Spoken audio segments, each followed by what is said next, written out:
कौम के नायक थे वो, सिर्फ इतिहास नहीं थे वो।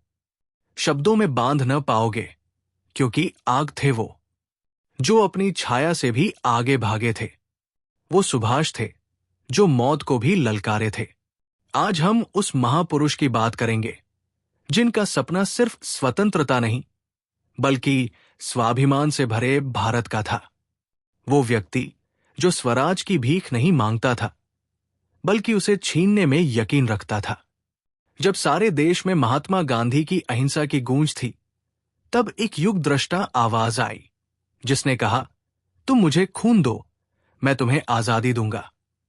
वो थे सुभाष चंद्र बोस, नेताजी, जिनका नाम सुनते ही देशभक्ति की लहर हृदय में दौड़ पड़ती है। सुभाष चंद्र बोस का जन्म 23 जनवरी 1897 को कटक, उड़ीसा में हुआ। उनके पिता जानकीनाथ बोस एक प्रतिष्ठित वकील थे और माता प्रभा देवी धार्मिक और करुणामयी महिला थी। 14 संतानों में सुभाष नवे थे। उनके बचपन से ही नेतृत्व की अद्भुत छवि दिखने लगी थी। गंभीरता, विचारशीलता और भीतर जलता हुआ देश प्रेम का दीपक। उन्होंने अपनी प्रारंभिक शिक्षा कटक के रेवेंशॉ कॉलेजिएट स्कूल से प्राप्त की। यहीं से उनके भीतर देश के लिए कुछ करने का भाव जागृत हुआ। आगे की पढ़ाई उन्होंने कलकत्ता के प्रेसिडेंसी कॉलेज में की, जहां ब्रिटिश प्रोफेसर की टिप्पणी से आहत होकर उन्होंने उसका विरोध किया और परिणाम स्वरूप कॉलेज से निष्कासित कर दिए गए। ये उनका पहला सार्वजनिक विद्रोह था। उनके भीतर का क्रांतिकारी अब जाग चुका था। उनके पिता चाहते थे कि सुभाष आईसीएस बने और इसलिए 1919 में उन्हें इंग्लैंड के कैम्ब्रिज विश्वविद्यालय भेजा गया। वहां उन्होंने आईसीएस परीक्षा में चौथा स्थान प्राप्त किया, लेकिन भारत की गुलामी को देखकर उन्होंने इस प्रतिष्ठित पद को ठुकरा दिया। 1921 में उन्होंने अपनी नौकरी से इस्तीफा दिया और कहा, मैं परतंत्र भारत में अफसर नहीं बनना चाहता, मुझे स्वतंत्र भारत का सेवक बनना है। भारत लौटकर उन्होंने महात्मा गांधी से मुलाकात की और कांग्रेस में शामिल हो गए। गांधी जी ने उन्हें सादा जीवन, सेवा और सत्याग्रह का मार्ग दिखाया, लेकिन सुभाष का मन हिंसा रहित संघर्ष में पूरी तरह नहीं रमता। उनके विचारों में तात्कालिकता और क्रांति की जरूरत थी। 1924 में वे कलकत्ता के मेयर बने, लेकिन जल्द ही ब्रिटिश सरकार को उनका लोकप्रियता और विद्रोही स्वभाव भयभीत करने लगा। उन्हें गिरफ्तार कर जेल में डाल दिया गया। जेल से निकलते ही उन्होंने भारतीय राजनीति में फिर से कदम रखा और 1938 में भारतीय राष्ट्रीय कांग्रेस के अध्यक्ष चुने गए। उनका दृष्टिकोण उस समय के नेताओं से बिल्कुल अलग था। उन्होंने भारत के औद्योगिक विकास, विज्ञान की प्रगति और राष्ट्र के सामरिक बल की जरूरत पर जोर दिया।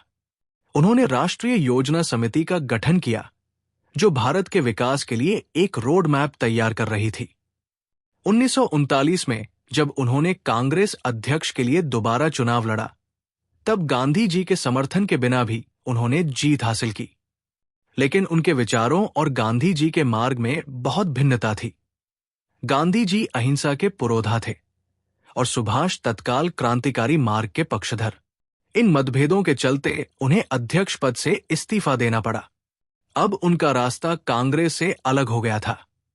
उन्होंने फॉरवर्ड ब्लॉक नामक पार्टी की स्थापना की और भारत को विदेशी ताकतों से मुक्त कराने के लिए एक नया आंदोलन शुरू किया। ब्रिटिश सरकार ने उन्हें नजरबंद कर दिया, लेकिन 1941 की एक रात नेताजी चकमा देकर घर से निकल गए। वे अफगानिस्तान के रास्ते जर्मनी पहुंचे और वहां हिटलर से मिले। उनका उद्देश्य था, शत्रु का शत्रु मित्र होता है। उन्होंने हिटलर से भारत की आजादी में सहयोग मांगा। इसके बाद वे जापान पहुंचे, जहां उन्होंने आजाद हिंद फौज का गठन किया। ये फौज उन्हीं भारतीय सैनिकों से बनी थी जो ब्रिटिश सेना में थे और जापान में युद्धबंदी बना दिए गए थे। नेताजी ने उनमें जोश भर दिया, तुम मुझे खून दो, मैं तुम्हें आजादी दूंगा। उनका ये नारा देश के कोने कोने में गूंजने लगा। 1943 में उन्होंने आजाद हिंद सरकार की स्थापना की। ये पहली निर्वासित भारतीय सरकार थी जिसे जापान, जर्मनी और कुछ अन्य देशों ने मान्यता दी। उन्होंने अंडमान और निकोबार द्वीप समूह को आजाद भारत का हिस्सा घोषित कर दिया और वहां भारतीय ध्वज फहराया। नेताजी की आजाद हिंद फौज ने पूर्वोत्तर भारत तक ब्रिटिश हुकूमत को धकेला, लेकिन जापान की हार और आपूर्ति की कमी के कारण ये अभियान आगे न बढ़ सका। इसके बावजूद ये भारत के स्वतंत्रता संग्राम में एक निर्णायक क्षण था। 18 अगस्त 1945 को ताइवान में एक हवाई दुर्घटना में उनके मारे जाने की खबर आई, लेकिन ये अंत नहीं था, बल्कि एक रहस्य की शुरुआत थी। क्या वे वाकई मर गए, या फिर उन्होंने किसी गुप्त रणनीति के तहत अपना अंत छुपाया? कुछ रिपोर्ट्स कहती है कि वे रूस चले गए, कुछ का कहना है कि वे उत्तर प्रदेश के फैजाबाद में गुमनामी बाबा के नाम से रहे। कई आयोग बने, लेकिन रहस्य आज भी बना हुआ है। नेताजी के अनुयायी आज भी मानते हैं कि वे जीवित थे और भारत की निगाहों से दूर रहकर भी भारत के भविष्य के लिए काम कर रहे थे। नेताजी का सपना एक ऐसा भारत था जो आत्मनिर्भर हो, वैज्ञानिक हो, सैन्य रूप से सशक्त हो और सामाजिक दृष्टि से न्यायप्रिय हो। उन्होंने कहा था, freedom is not given, it is taken. उनका दृष्टिकोण स्पष्ट था, आजादी भीख नहीं, अधिकार है। आज जब हम make in India, digital India, स्वच्छ भारत जैसे अभियानों की बात करते हैं, तो उनकी सोच की झलक मिलती है। नेताजी ने तब उस भारत की कल्पना की थी जो आज हम धीरे धीरे बनते देख रहे हैं।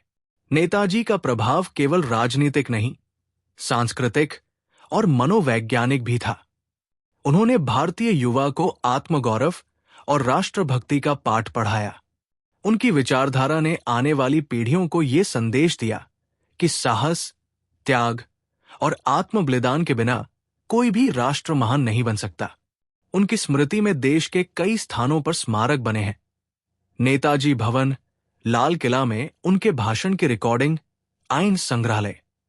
लेकिन नेताजी को सबसे बड़ी श्रद्धांजलि तब मिलेगी जब हम उनके दिखाए मार्ग पर चलें।